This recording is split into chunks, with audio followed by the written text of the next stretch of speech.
Good morning, everybody. Good morning, everybody, and welcome to At the Heart of It All. If you're looking for some meaning or purpose in life and you're struggling with that, then this next 15 minutes is for you. I'm Miss Chrissy D with the PNK Files, preparing you for when life happens. And this is Darlene Turner with Victim to Victory, and together we're the perspective. Hi, everyone. So this one is the fire element, and the fire element actually has 4 meridians in it, and we're only going to talk about the first 2. And this is the sovereign fire, and this is the small intestine and the heart in this one. And it represents summer fire, as I said, intense heat. It's that red, it's transformation, joy, liberation, and health live here. So let's break it down a little bit. So last week we talked about the stomach and the spleen, and the stomach was all about that breakdown, digestion kind of thing of an experience, or food for thought it was actually called. And this week we're bringing in the small intestine and the heart. And the small intestine is about receiving that breakdown from the stomach and being able to make a choice and decide, is this something that is nutrients for the body and can be used, or is this something that goes down into the waste and eliminated? Now, Michael probably has my picture up, and it goes from that little finger all the way up along the inside of our arm, and then up to the shoulder, kind of down through to the almost the stern area, and then up to the ear. So the hearing is quite affected in this one, and it was kind of neat how this week unfolded, and somebody in my life came to me and I was like, I really feel like you got some small intestine issues. And when I went through all this, the information on this meridian, it was shocking how much everything applied to what was going on for her, as well as the heart. She had heart palpitations and anxiety, and all these things really came together. So this is valuable information. So physically, the small intestine shows up as bowel disorders, ulcers, neck and shoulder pain, ear, so it's hearing issues as well, ovarian, and pain and cysts also can show up within this one. Mentally, it's the ability to make appropriate choices in our life, to sort things out or get caught in thinking too much, kind of shows up here. Emotionally, it's the transformation of emotions happen here, and forgiveness. One of the little tidbits with it was, which totally fit when I was talking about, was overworked, eat too quickly, and trouble relaxing. So if some of these fit yours, you may have an imbalance in this meridian. What a balanced one looks like is you can finish what you started, you're able to make good choices, you're able to take in information from our experiences and be able to discern what to keep and what to let go on a physical, emotional, mental, and spiritual level. Now we're going to bring up the heart meridian, which is from 11 a.m. to 1 p.m. is that main time. And our heart actually seeks heartfelt connections, and whether that's to others or to who we really are. It's responsible for wisdom and transformation within the heart. It rules the entire body, and it's home of our spirit. Our soul lives here. It moves us beyond our regular human capabilities and limitations into our superhumanness. And I know I watched this movie last night, and how this dog could do way beyond he could ever do a normal dog, just because he had so much heart. So that's the power of the heart. Now, an imbalance in the physical is heart palpitations, shortness of breath. We have a hard time regulating our temperature, so either we're too hot or we're too cold. And the heart is actually the home of our sleep, and insomnia is also here. So when we are stuck in our mind, a lot of times then we can't fall asleep, or we wake up and we start the thinking loop. Whereas if we have a really good heart connection and balanced heart, we'll tend to just like drop into a good sleep. Speech issues. Now that was surprising for me, being able to, stutters or maybe over talking can live here. And a little indication for all of you is to check out your tongue. Your tongue is the heart connection, and if there's little pimples on it or roughness, or if there's a very red strip at the very tip, that's an indication of an imbalance in your heart. Mentally, it shows up as disconnection, stress, confusion, restlessness, anxiety. Emotionally, it's like depression, sadness, lethargic. And the spiritual, it's our I am presence, our self-awareness, our knowingness, and our deeper meaning and purpose to life, which is our title. And speaking our truth, the heart, speaking from our heart. Yeah. Bodies know on that. And we talk about that, I think, almost on every show, getting into our heart. It really is powerful. And I know for myself, getting grounded when stuff's going on and I feel me going into that place, I've got to get grounded, take breaths, get into my heart, and it really helps relieve things like anxiety. Mm-hmm. Absolutely. And like I was saying at the very start, we started talking about meridians. I talked about that electrical current that the heart is. It's like our generator. It's our life force. It's our superhumanness lives there. And it actually has this electrical charge within it, which creates this magnetic field.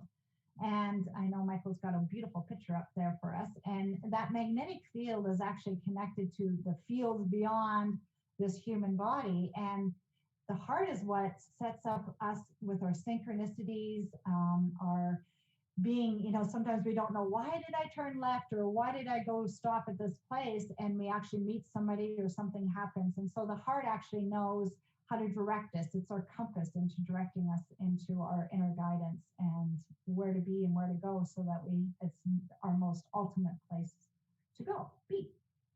All right. So let's just connect the dots here for you again for a little bit. So let's understand this from this level. So then the breakdown of the stomach delivers that down into the small intestine. The small intestine takes that information. So we think about it as that experience or food for thought, like we talked about. And now, is this something that we can gain our wisdom from? Is there attributes? Is there something that of value that we can take from that experience we had and send that up to the heart to be integrated in the heart as growth, as superpowers, let's just say. And then, or is it something that we don't need from that experience that keeps us stuck, and that can be eliminated out as waste? Now, so as this is delivered into the heart, which is actually delivered into the spleen, is what the stomach does, but the heart is what keeps us pumping, what pumps everything and moves the whole body. And this is where that fire and passion is created. And from there, we create change and momentum in our life. Yes. And once you start coming out of whatever it is that you're going through, and I'll speak from my experience. And for those of you that don't know my story, go to misschrissyd.com, check out my story and understand why I do this. And one of the things that used to really bother me all the time is people would look at me and they'd be like, you're so powerful, you're so strong. And I didn't see that in myself. I didn't see it at all. And it usually would upset me because there was no space for me to be broken or to go through things and to be upset, because people just expected me to handle it. Oh, Chrissy can handle it, it's okay. Once I went through what I went through, I now am actually grounded in that power that other people saw in me. I actually feel it now. Didn't know I had it before, didn't like people telling me. Now I feel it, I'm grounded in it, I get in my heart, and I feel that passion. I now look at what I went through and I understand how wrong it is. Nobody ever should go through that. And as I see other people coming forward, sharing their story with me, it just gives me the passion to step up. We need to change this because it's wrong. And I feel I'm grounded in the strength and the power and the passion to do that, which is why I've created the PNK files, to help people when life happens so that they're prepared and they can protect themselves.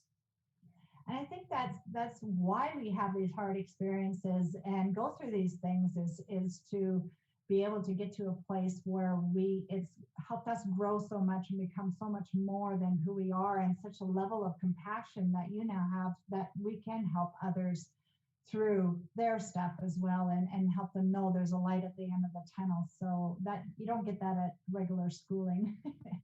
Yeah. No, you don't. Wish it was that easy. We've been through the hard stuff, and we can help you all through your hard stuff as well. So let's go into tips. Yes. So our first tip is boundaries or growth. So like we were saying before about getting rid of what we don't need and keeping what we do need. Let's not throw out the baby with the bathwater. So when something happens, is it something that you feel that you're being triggered? Do you need to look at it? Is that somewhere where you need to grow? Or is it somewhere where you need to set boundaries and somebody's just trying to steal your energy? So when you get into these situations, get in your heart and really look at it. Do I need to set a strong boundary here to protect myself and be okay? Because that's not for me.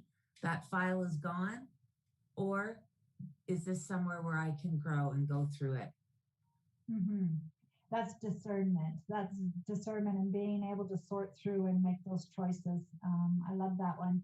And my tip 2 is slippery elm. Slippery elm is a herb that helps support us through whatever life's huge events are happening, and it helps us be adaptable and move through it. It also helps us on the physical level. It helps all of the digestion and all the movement of everything through our body with grace and ease, so that we can have that flow happening in our life in all levels.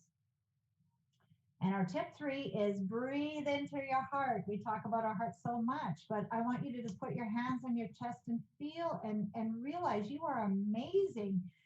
And in that space, finding your calm and connecting to your heart, which is your compass, your guide to, it's connected to the field, which has all the information. It's connected beyond just our physical body. And I know I was going to bring in this because Chrissy asked me, what's the difference between your heart and your stomach, your gut feeling, right? Your gut feeling and your heart. Yeah. Yeah. So the heart actually is connected to the field. So it just sends us where we don't even, it's just like we just show up somewhere and we don't know why, and we're in the right place, the right time. Whereas the stomach, it's more about in that sorting piece, in that choice piece, is being able to listen to your body. Does this feel good or does this not feel good? And from that place, you're able to put that file away or send that attributes or whatever to the heart. This is something valuable that I'm going to keep, or this doesn't feel good. I'm just going to let this one go, right? So that's how the decipher between the two. Yeah.